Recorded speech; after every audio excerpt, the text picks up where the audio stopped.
How to decrease negative marking और how to solve paper, क्योंकि मैं अपने 9 ईयर का एक्सपीरियंस आप लोगों के साथ शेयर करने वाला हूं। इसकी क्या स्ट्रेटेजी हमें फॉलो करनी चाहिए। स्ट्रेटेजी आपने बना ली, फिर आपका पेपर क्लियर हो चुका है, फिर आपका जेआरएफ मैं आपकी गारंटी लेता हूं बच्चों, नदीम सर आपकी गारंटी लेते हैं। अभी ऐसा भड़बड़ाना नहीं कि मिस्टर बीन के तरीका ये भी कर लेता हूं, मैं ये भी कर लेता हूं, एक साथ सब कुछ कर लेता हूं। इंपॉर्टेंट इंस्ट्रक्शन क्या है आप लोगों के लिए, क्योंकि मैं आपको जो पॉइंट्स बताने वाला हूं, टाइम मैनेजमेंट या फॉलो कर लो, ठीक है। जितने भी फाइनल एग्जामिनेशन में भी यही स्ट्रेटेजी फॉलो करनी है, इसके अलावा दूसरी कोई स्ट्रेटेजी फॉलो नहीं करनी है। Hi everyone, again welcome to periodic पाठशाला।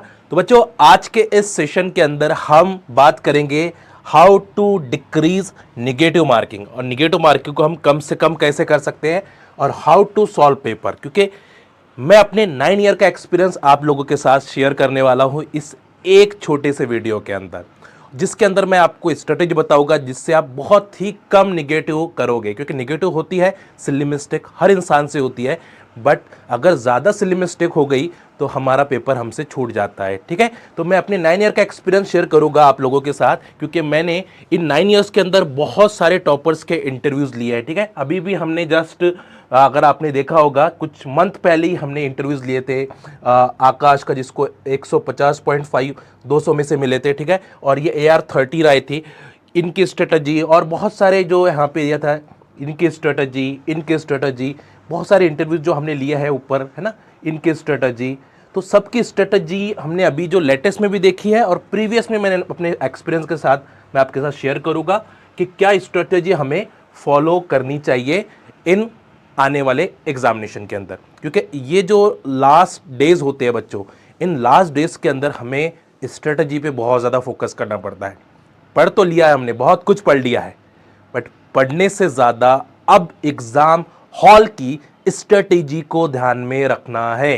क्योंकि एग्ज़ाम हॉल की स्ट्रेटेजी आपने बना ली, फिर आपका पेपर क्लियर हो चुका है, फिर आपका जेआरएफ क्लियर हो चुका है, ठीक है, और अच्छी रैंक के साथ क्लियर होगा। तो सबसे पहला पॉइंट आता है, क्योंकि ये जो लास्ट डेज होते हैं इनमें हम थोड़ा घबरा जाते हैं, है ना, दिल हमारा घबरा जाता है कि मैंने इतनी सारी प्रिपरेशन की है, क्या मेरा माइंड इसको रिकॉल कर पाएगा, मैंने जो जो चीज़ें पढ़ी है क्या वो मुझे रिकैप होगी, रिकॉल होगी, ठीक है। तो मैं आपकी गारंटी लेता हूँ बच्चों, नदीम सर आपकी गारंटी लेते हैं कि आपको रिकॉल होगा। बस आपको अपने दिल पर हाथ रख कर बोलना है ऑल इज़ वेल, और कमेंट बॉक्स में भी आपको डालना है ऑल इज़ वेल, क्योंकि हमें भरोसा है, हमें ट्रस्ट है हमारे दिमाग पर, क्योंकि हमने जिस पर मेहनत की है इस पर हमें ट्रस्ट है, इस पैरामीटर, ये हमारा सबसे अब अच्छा दोस्त है। तो ये बहुत अच्छा दोस्त है आपका, जो आपको कभी धोखा नहीं देगा। तो आपको इसको भरोसा करिए, कभी धोखा नहीं देगा आपको, ठीक है। तो अपने दिल को बोलना है कि ऑल इज़ वेल, अपने दिमाग को भी बोलना है कि ऑल इज़ वेल, ठीक है, दोनों को ऑल इज़ वेल, ठीक है। अब आ जाते हैं, अब आपको इस टाइम क्या करते हो आप, लास्ट स्ट्रेटेजी जब टाइम होता है तो भागम भाड़ करते हो, है ना, भागम भाड़, कि चलो ये कर लेता हूँ, मैं ये भी कर लेता हूँ, ये टॉपिक को भी रिवाइज कर लेता हूँ, ये टॉपिक को भी रिवाइज कर लेता हूँ, सारे टॉपिक रिवीजन करने की रेस में आप लग जाते हो। बट मैं कहता हूँ कि आपने पढ़ा है तो वो आपको रिकैप होगा। इस टाइम आप सिर्फ कुछ ही टॉपिक जो आपको कंफ्यूजिंग वाले हैं वो रिवीजन करें, जो आपके क्वेश्चंस बन रहे हैं जिससे वो खुद ब खुद याद आएंगे। क्योंकि मैंने कहा ना, ये दोस्त है, इस पर भरोसा रखो, ये याद करा के देगा आपको। तो आपका दिमाग आपका दोस्त है, इस पर भरोसा करो, ठीक है। और इस टाइम आपको उन्हीं टॉपिक को रिवाइज करना है जिसमें थोड़ा कन्फ्यूजन हो जाता है, कुछ फॉर्मूलेज है, बाइन ऑर्गेनिक है, ठीक है, जिसमें थोड़ा सा आपको रिकैप करना होता है। बाकी टाइम आपको क्वेश्चन प्रैक्टिस पर फोकस करना है, ठीक है। तो अब अभी ऐसा भड़बड़ाना नहीं कि मिस्टर बीन के तरीका ये भी कर लेता हूँ, मैं ये भी कर लेता हूँ, एक साथ सब कुछ कर लेता हूँ, ठीक है, डॉक्टर भी बन जाता हूँ, इंजीनियर भी बन जाता हूँ, प्लम्बर भी बन जाता हूँ, सब बन जाता हूँ मैं एक ही दिन में। ऐसा ना हो जाए कि सारे टॉपिक एक ही साथ में करने की कोशिश करता हूँ, तो ऐसा बिल्कुल नहीं होना चाहिए, ठीक है। अब इंपॉर्टेंट इंस्ट्रक्शन क्या है आप लोगों के लिए, क्योंकि अब मैंने बोला ना, आपके कम से कम निगेटिव मार्किंग कैसे हो सकती है, और आप अच्छी रैंक के साथ जेआरएफ एग्जामिनेशन कैसे क्रैक कर सकते हैं। तो सबसे इंपॉर्टेंट इंस्ट्रक्शन है, take proper sleep before exam day. क्योंकि एग्जाम डे से पहले हर बच्चा जाग कर जाता है, ऐसा लगता है कि उसकी क्या बोलते हैं, जागन है आज। जागन कब होती है ना? अरे भाई जागन कब होती है, ठीक है? एक तो होती है जागन जहाँ पे बहुत सारे दोस्त आ गए, ठीक है, तो वहाँ पे जागन हो जाती है रात। तो आप एग्जाम बिफोर एग्जामिनेशन सबसे इंपॉर्टेंट प्रॉब्लम ये आ जाती है, मुझे लगता है कि आप लोग प्रॉपर स्लीप नहीं लेते हो। मैंने जितने भी टॉपर्स का इंटरव्यू लिया है ना, उन्होंने यही मुझे बताया कि सर हमने एग्जाम से पहले प्रॉपर स्लीप लिया था।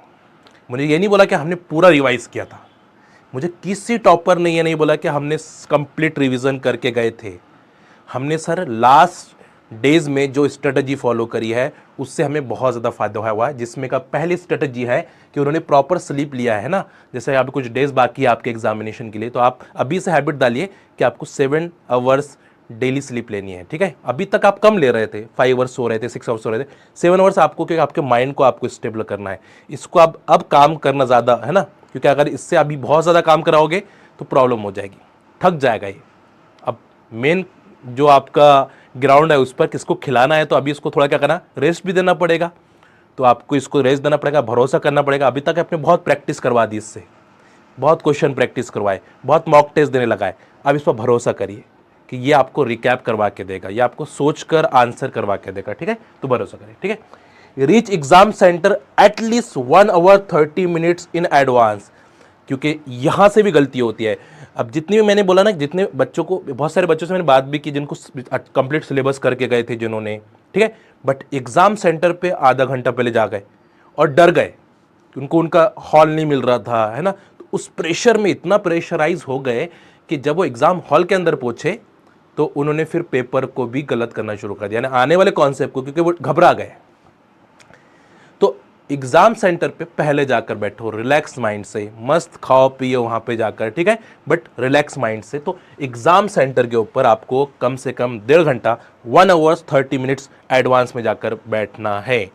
ये प्रायोरिटी है। टॉपर्स स्ट्रेटेजी में बता रहा हूँ, टॉपर्स कभी भी आधा घंटा पहले नहीं जाते हैं कि एग्जाम के, क्योंकि अगर आप आधा घंटा पहले जाओगे तो आप पैनिक कर जाओगे, क्योंकि आपको पता नहीं चलेगा कि कहाँ पे आपको रोल नंबर देखना है, कहाँ पे ये करना है, बहुत सारी चीज़ें आपकी इशू करेगी और आप उस पर प्रेशराइज हो जाओगे। यानी आप मेन फोकस आपका दूसरी तरफ शिफ्ट हो जा रहा है। तो मेन फोकस दूसरी तरफ शिफ्ट नहीं होना चाहिए, इसलिए ध्यान में रखिएगा, ठीक है? Don't lose your focus in the exam hall. Exam hall के अंदर हम क्या करते हैं, अपने फोकस को लूज कर देते हैं। टॉपर्स ने कहा कि सर मैं क्या करता था, ठीक है, 2 कॉटन लेके जाता था ना, और कान में रखते थे अपने कॉटन कान में कॉटन रखो अपने, ठीक है, मस्त। आजू बाजू वाले को देखना ही नहीं है कि आजू बाजू वाला क्या कर रहा है, मेरा बाजू वाला बहुत फास्ट आंसर कर रहा है, ये बिल्कुल नहीं करना है। आपकी आंखें आपकी स्क्रीन पे होनी चाहिए, आपके क्वेश्चन पे होना चाहिए। क्वेश्चन को कितने टाइम रीड करना है, 2 टाइम्स रीड करना है, ठीक है, 2 टाइम्स रीड करना है। तो don't lose your focus in the exam hall, क्योंकि जो टॉपर्स ये कभी नहीं करते थे कि फोकस लूज कर दिया उन्होंने। मैंने जितने भी इंटरव्यूज़ लिए उस इंटरव्यूज में मैंने ये सीखा है कि उन्होंने एग्जाम हॉल की स्ट्रेटेजी को बहुत अच्छे से फॉलो किया। जिस एस्पिरेंट ने एग्जाम हॉल की स्ट्रेटेजी को फॉलो करा उसके नेगेटिव मार्किंग भी कम हो गए और वो JRF भी निकल गया और अच्छी रैंक के साथ निकला है, ठीक है? शांत रहिए, कूल रहिए और फोकस्ड रहिए, ठीक है? मैं वही कह रहा हूं कि एग्जाम हॉल के अंदर या एग्जाम के से एक दिन पहले आपको एकदम कूल रहना है, कूल रहना है। एग्जाम से एक दिन पहले आपको पढ़ाई बंद कर देनी है। 12 घंटा पहले मिनिमम आपको क्या करना है भाई, 12 घंटे पहले। नहीं तो आप अगर एग्जाम सेंटर पे जाकर अगर पढ़ना शुरू करोगे तो आपको वही याद आएगा जो सिर्फ एग्जाम सेंटर पे पढ़ा है। बाकी 6 महीने आपने क्या पढ़ा वो याद ही नहीं आएगा, क्योंकि आपने इस पर भरोसा नहीं किया। इस पर भरोसा करना है आपको, ठीक है? मैं बार बार कह रहा हूँ, ठीक है? टाइम मैनेजमेंट, हाँ, अब टाइम मैनेजमेंट कैसे करें? सबसे बड़ा डिफिकल्टीज स्टूडेंट्स को टाइम मैनेजमेंट में आती है। क्या आपको भी टाइम मैनेजमेंट के अंदर डिफिकल्टी आती है? तो कमेंट बॉक्स में पुट करके बताइएगा कि आप भी सही से टाइम मैनेजमेंट नहीं कर पाते हो एग्जाम हॉल के अंदर। तो आज मैं आपको जो पॉइंट्स बताने वाला हूं, टाइम मैनेजमेंट या फॉलो कर लो, ठीक है? जितने भी दिन आपके एग्जाम के लिए बाकी है अभी, इसमें ये अभी से फॉलो कर लो, ठीक है? मॉक टेस्ट के अंदर ये फॉलो कर लो, तो फाइनल एग्जामिनेशन में भी यही स्ट्रेटेजी फॉलो करनी है। इसके अलावा दूसरी कोई स्ट्रेटेजी फॉलो नहीं करनी है। ये मेरे पे भरोसा करके आप जाइए, ठीक है? सबसे पहले pre determined time distribution. Pre determined time distribution इसका मतलब आप पहले से डिटरमाइन करके जाओ कि आपको कितना टाइम पार्ट ए को देना है, पार्ट ए को कितना टाइम देना है, पार्ट बी को आपको कितना टाइम देना है, और पार्ट सी को आपको कितना टाइम देना है। तो प्री डिटरमाइन करना है, प्री डिटरमाइन, ठीक है। जैसे पार्ट सी को आपको 1 आवर्स 20 मिनट से ज़्यादा नहीं देने हैं, ये आपको पहले से डिसाइड होना चाहिए कि मैं 1 घंटा 20 मिनट से ज़्यादा पार्ट सी को नहीं दूंगा, ठीक है। पार्ट बी को मैं 45 मिनट्स में करना है, 45 मिनट्स पार्ट बी को, ठीक है। और पार्ट सी को मिनिमम आपको 20 से 25 मिनट्स आपको देने ही देने हैं, ठीक है। और जो बचा हुआ टाइम है वो रिव्यू के लिए रखना है। पेपर रिव्यू का भी तो एक ऑप्शन होता है ना भाई, रिव्यू तो आपको करना पड़ेगा। तो जब तक आप रिव्यू नहीं करेंगे आपको पता नहीं चलेगा कि गलती कहाँ पे हो रही है, कहीं मैंने सही से सिलेक्ट किया क्या नहीं किया है, मैंने सेव किया है क्या नहीं किया है, क्या वो काउंट होंगे कि नहीं होंगे, क्योंकि नहीं। तो अगर जब प्री डिटर्मिनेशन टाइम नहीं करोगे, पहले से डिटरमाइन करके नहीं जाओगे एग्जाम हॉल में, तो एग्जाम हॉल की स्ट्रेटेजी बिगड़ जाएगी। टॉपर सबसे पहले यही करते हैं कि प्री डिटर्मिनेशन करते हैं, प्री डिटर्मिनेशन टाइम करते हैं, ठीक है। Second, not more than 1 minute and 10 seconds, ये मिनिमम रखा हो मैंने, मैक्सिमम 2 मिनट्स से ज्यादा नहीं लगना चाहिए, ठीक है। मिनिमम आप इतना टाइम दीजिए अपने क्वेश्चन को आराम से, कोई दिक्कत नहीं है, ठीक है। बट 1 मिनट 10 सेकेंड से ज्यादा टाइम लग रहा है, 2 मिनट से ज्यादा टाइम लग रहा है, तो आपको एलिमिनेशन मेथड यूज कर लेना चाहिए। तो not more than 1 minute 10 second की जगह में मैं 30 सेकंड कर देता हूं, 1.5 मिनट कर लेते हैं, ठीक है। चलो ये कम हो सकता है आप लोगों के लिए, तो मैं इसको बढ़ा के 30 सेकंड्स और कर दीजिए, यानी 1.5 मिनट आपको देना ही देना मिनिमम, ठीक है। उसके बाद ध्यान में रखिए, read every word questions, specially incorrect, not, ये जो नॉट होते हैं इनकरेक्ट, इनको रीड करें। सिली मिस्टेक यहीं से होती है, सिली मिस्टेक्स आपकी कॉन्सेप्ट छूटने से नहीं होती है, कॉन्सेप्ट नहीं पता होने से नहीं होती है।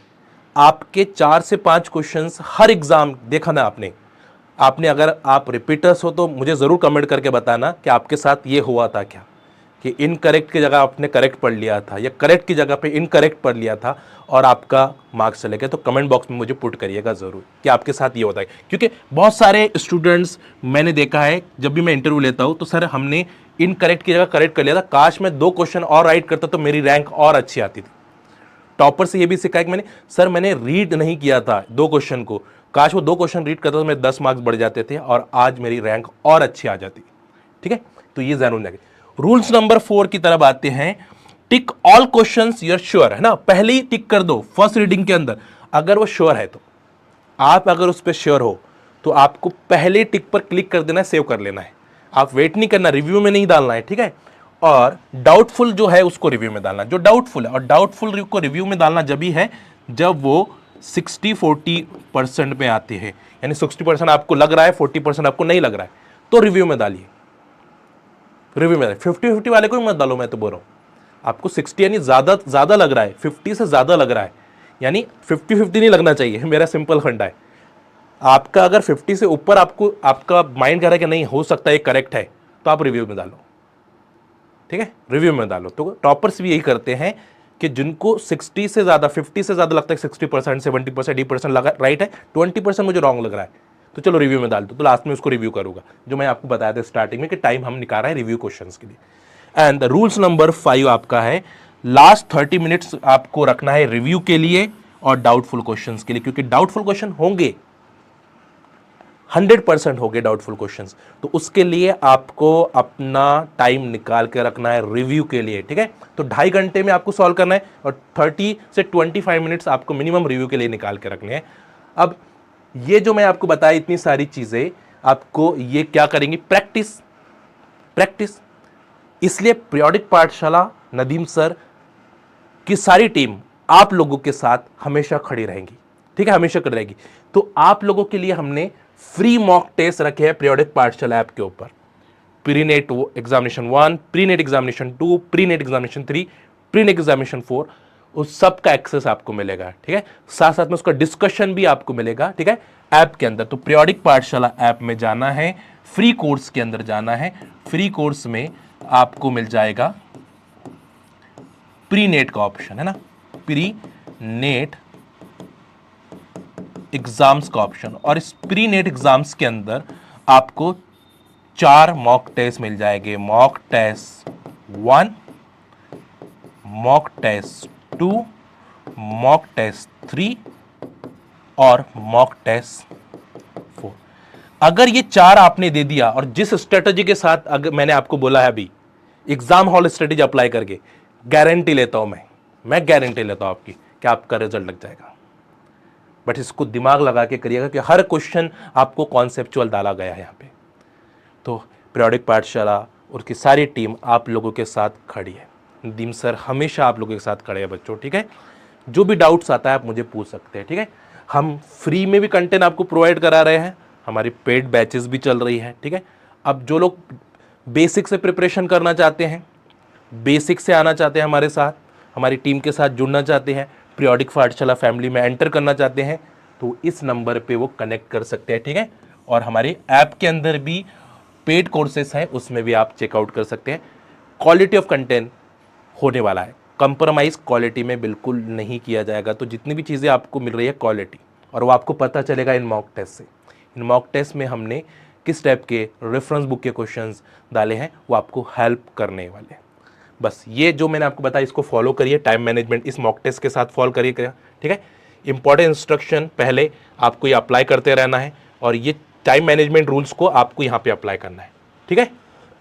और कोई भी डाउट्स आए तो आप इन नंबर्स पे मुझे कनेक्ट कर सकते हैं, ठीक है। तो चलिए ख्याल रखें, सेफ रहें, ऑल द बेस्ट। और मैं उम्मीद करता हूँ कि ये एग्जामिनेशन आपके लिए बहुत अच्छा होने वाला है और इस एग्जामिनेशन में आप अपने JRF रैंक को अचीव करोगे, ठीक है। तो ख्याल रखें, सेफ रहें, हेल्दी रहें, और कोई भी डाउट आया तो कमेंट बॉक्स के अंदर ज़रूर पुट करें। चैनल को सब्सक्राइब करके जाइएगा, ठीक है, लाइक बटन को प्रेस करके जाइएगा अगर आपको थोड़ा भी वैल्यूबल लगता है तो। चलिए ख्याल रखिए, सेफ रहे, बाय बाय।